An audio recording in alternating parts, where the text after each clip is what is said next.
Tenemos un problema que se llama coste-oportunidad. Cada vez que estás intentando resolver tu falta de foco, de calma o de dirección en tu vida con cualquier tipo de herramienta, aplicación, libro, lo que sea, que no está funcionando, es tiempo, energía y recursos que no estás destinando a otra cosa y que no se está solucionando el problema. Muchas veces pensamos que, bueno, yo seguiré probando esto o lo otro y si no funciona no pasa nada y te quedas con esa sensación de, bueno, te acostumbras, pero todo tiene un coste de oportunidad.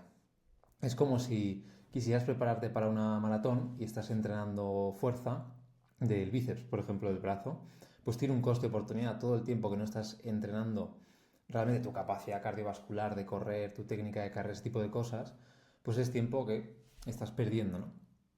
Entonces, el gran problema que tenemos la mayoría de personas, partiendo de esta premisa, no es un problema de información, cosa que probablemente ya sepas, sino realmente un problema de funcionamiento mental. Tú sabes probablemente qué tienes que hacer, sabes que deberías tener más foco, enfocarte más, descansar mejor, probablemente te cueste irte a dormir por las noches porque sientes que no tienes espacio en tu vida o libertad en tu vida, en fin, pero cuando llega el momento de la verdad, de ponerte delante esa tarea, ese proyecto, o a trabajar cualquier día, o a leer, o si te estás proponiendo leer, o cualquier cosa así, no lo haces. A mí esto me pasa todos los días y me ha pasado toda la vida, ¿no? Ahora, ¿cuál es el cambio de chip? O sea, realmente cuando cambia esto. Pues no tiene nada que ver con la disciplina ni con la motivación, por lo tanto, cualquier solución dirigida a tener más motivación o ser más disciplinado no es el camino. Lo primero que hay que tener en cuenta para solucionar esto es que el entorno en el que vivimos ha cambiado por completo. Es un entorno lleno de estímulos por todas partes, lleno de interrupciones por todas partes, donde hay una presión constante por todo lo que hacemos. No solo me refiero a nivel laboral, sino una presión social, de quedar con la gente, de tiempos, etcétera, etcétera. Es decir, ya no vivimos en el campo, cosechamos trigo y nos vamos a nuestra casa a dormir tan tranquilos. No digo que antes fuera el mundo más tranquilo, pero me refiero a que hay presión por todas partes todo el rato. Eso que ¿Cuál es el efecto que tiene eso? Que el entorno va a acelerarte todo el rato. Si siempre hay presión, siempre vas a ir acelerado. Y la mente, por lo tanto, va a entrar en automático. Hay dos tipos de pensamiento en la investigación que se suelen llamar, es el pensamiento offline y el pensamiento online. El pensamiento online, como si fuera un videojuego, estuvieses conectado a la red, es básicamente el pensamiento o todo aquello relacionado con la conexión con el presente, con las sensaciones, con el cuerpo, es decir, estar en lo que estás haciendo en ese momento. Y el pensamiento online es, digamos, todo lo que va asociado a proyectarte a futuro, a pasado, a pensar en palabras, en imágenes, a diseñar cosas que no existen, ¿no? Es decir, todo lo que no es lo que está ocurriendo en este mismo momento. Claro, un mundo que constantemente te acelera todo el rato, te obliga a estar anticipándote a todo lo que pueda suceder, por lo tanto siempre vas a estar en un tipo de pensamiento offline, en este caso, reaccionando, disperso, buscando alivio rápido, porque estresa mucho estar en ese tipo de pensamiento todo el rato. Y esto no significa que tú seas una persona débil o que no tenga solución, y hay gente que se lo lleva a un extremo y le pone la etiqueta de TDAH sin consultarlo con ningún profesional, sino porque realmente tú tienes un cerebro, igual que tienes un cuerpo, diseñado para una serie de cosas, en este caso para sobrevivir, en un entorno muy distinto al que ha sido, digamos, genéticamente seleccionado a lo largo de tantas generaciones. Pero no es un cerebro que esté hecho para darte claridad por arte de magia cuando estás en un entorno tan hostil atencionalmente hablando. Y una de las cosas que la gente no entiende en este sentido, y es una de las cosas más incómodas, es que la mayoría de soluciones a este problema realmente no solucionan nada. Te distraen mucho más, te calman un rato, te hacen sentir que estás haciendo algo. Tú cuando estás leyendo un libro sobre cómo funciona la atención, bueno, te puede dar ciertas ideas, pero no va a hacer que tu atención sea mejor. Cuando estás probando una aplicación que lo que hace es bloquear las distracciones del móvil, de no sé qué cuántos, no estás solucionando nada, porque el problema no es la distracción, el problema no es la urgencia, eso es el síntoma de algo que hay detrás, algo muy complejo que hay detrás, que es cómo funciona tu propia mente. Entonces, claro, cualquiera de estos parches realmente solo son soluciones a los síntomas. Es como cuando te pones enfermo con fiebre y te sube la fiebre y pues te tomas un ibuprofeno o alguna cosa de estas, un paracetamol para que te baje la fiebre. Sí, eso es el síntoma, pero no es la causa. Ya está tu cuerpo trabajando en que la causa desaparezca. Entonces, si no cambia cualquiera de las soluciones que apliques, no cambia cómo funciona tu mente cuando la vida es tan estresante, tan acelerada, tan urgente y nuestra mente está yéndose a un tipo de pensamiento offline constantemente que estamos hipertrofiando y generando una tensión ahí, pues realmente no va a cambiar nunca nada. Y el coste de oportunidad de todas las soluciones que estés aplicando significa que no es tiempo que estés haciendo cosas que sí funcionan. Cosas como alimentarte bien, porque la alimentación influye en tu mente, dormir bien, que voy a decir de esto, es bastante evidente, entrenar tu mente atencionalmente, por ejemplo, a través de la meditación u otro tipo de entrenamientos, ¿no? Pero quiero que pienses en una cosa, ¿no? Si algo realmente entrena tu mente, si leer ese libro, esa aplicación o cualquier cosa, o un taller que te dan en la empresa sobre productividad de no sé qué, ¿vale? Si realmente entrena tu mente, eso se debería notar cuando tú estás cansado. Cuando tienes presión y vas a dar una charla en público, cuando estás incómodo por alguna razón emocional, por ejemplo, cuando no tienes ganas. Ahí es donde se ve el entrenamiento, el efecto del entrenamiento. Igual que si estás entrenando para una maratón, el efecto del entrenamiento se ve cuando estás agotado y estás corriendo media maratón y estás en el proceso, en el momento. No cuando estés tú en tu casa sentado leyéndote un libro o viendo una película. Ahí no se nota el efecto del entrenamiento. De la misma manera que cualquier cosa que entrene la mente se va a tener que notar en el campo de batalla, no en el laboratorio, que es lo que suelo decir siempre a mis alumnos dentro del programa. Es decir, tienes que notarlo en situaciones concretas. Entrenar cualquier cosa, ya sea el cuerpo o en este caso nuestra mente, tiene esa condición que se llama transferencia. Es decir, tiene que transferirse el entrenamiento a cosas concretas de tu vida real. Porque si no cambia ningún comportamiento fuera de la práctica del entrenamiento, hay gente que entrena leyendo libros con aplicaciones, métodos de gestión del tiempo y hay otros tipos de entrenamiento mental mucho mejores que esto.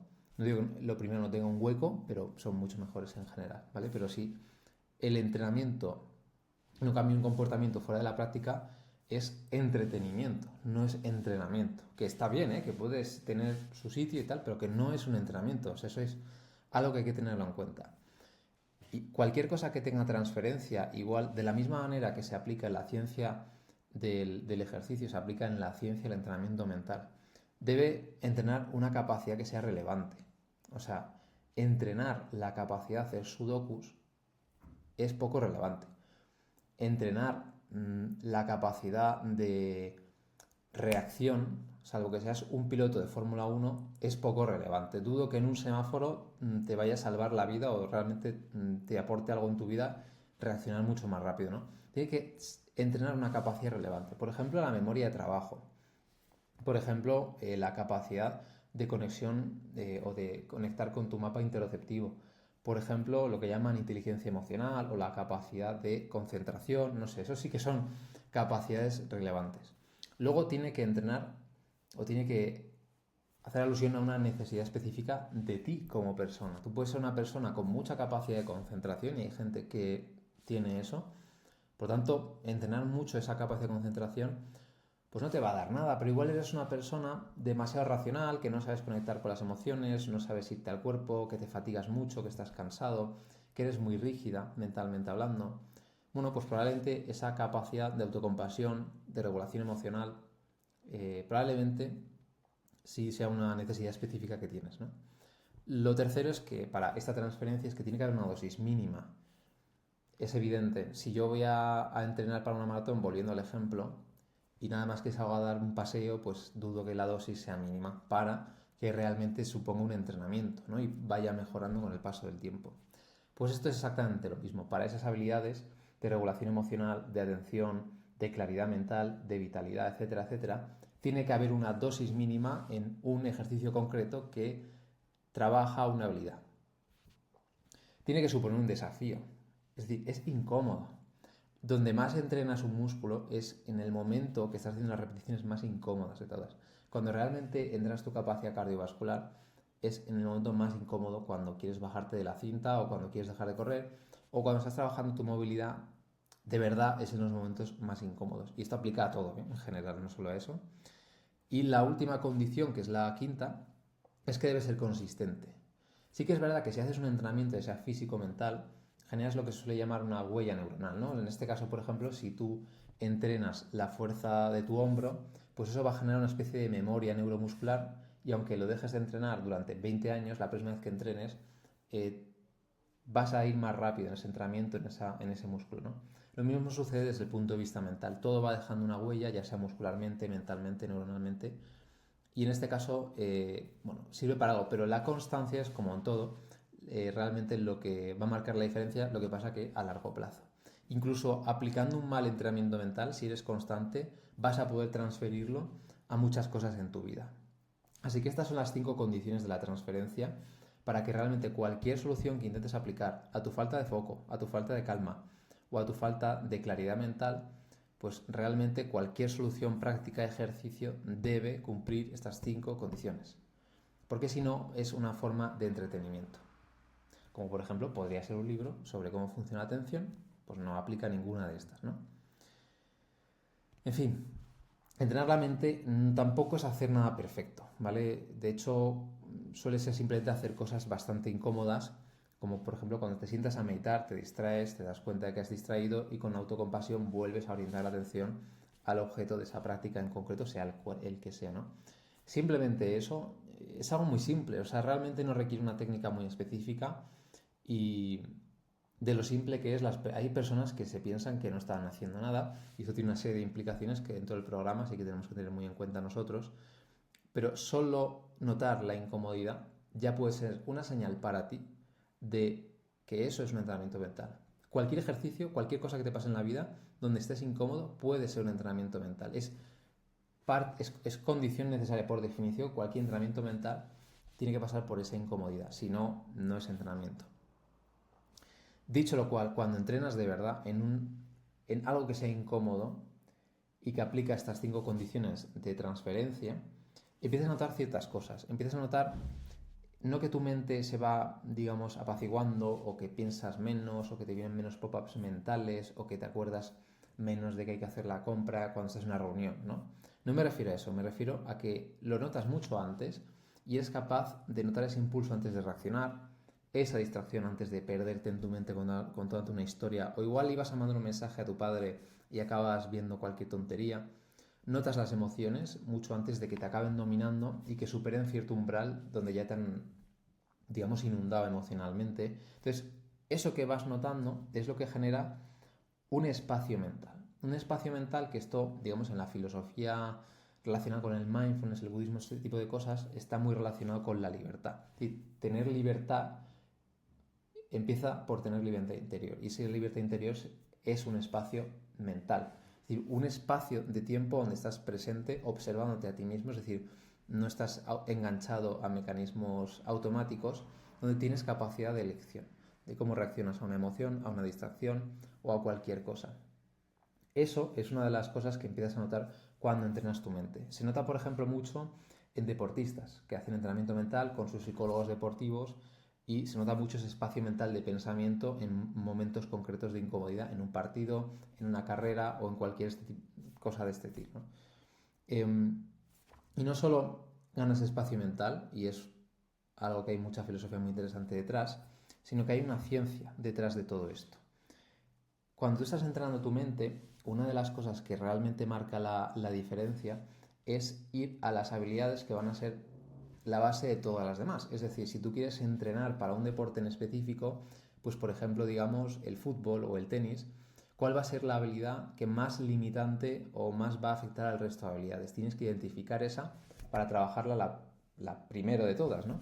Pues probablemente sea la capacidad cardiovascular. O sea, tú puedes ser un futbolista con una técnica impresionante, pero si no aguantas 90 minutos, no sirve para nada, ¿verdad? Pues en el entrenamiento mental, esa habilidad que subyace absolutamente al resto de habilidades y al resto de cosas que haces en el día a día es la atención. Y la atención no es solo una habilidad, son varias habilidades en concreto relacionadas con distintas redes del cerebro, pues la habilidad de dar cuenta, por ejemplo, lo que se llama espejo del cerebro, la habilidad de separarse de la red neuronal por defecto, la habilidad de reorientar la atención, la habilidad de atención sostenida, que esta sí que es como bastante más evidente y la notamos todos en el día a día, pues esas habilidades atencionales son la base de todo lo demás.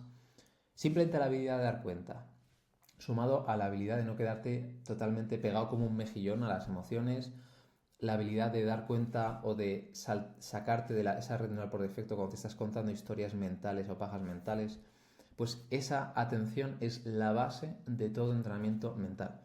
Aplique a cambiar tu rumbo profesional, si eres deportista, si eres opositor, o sea, si eres emprendedor, aplica a cualquier cosa, la atención.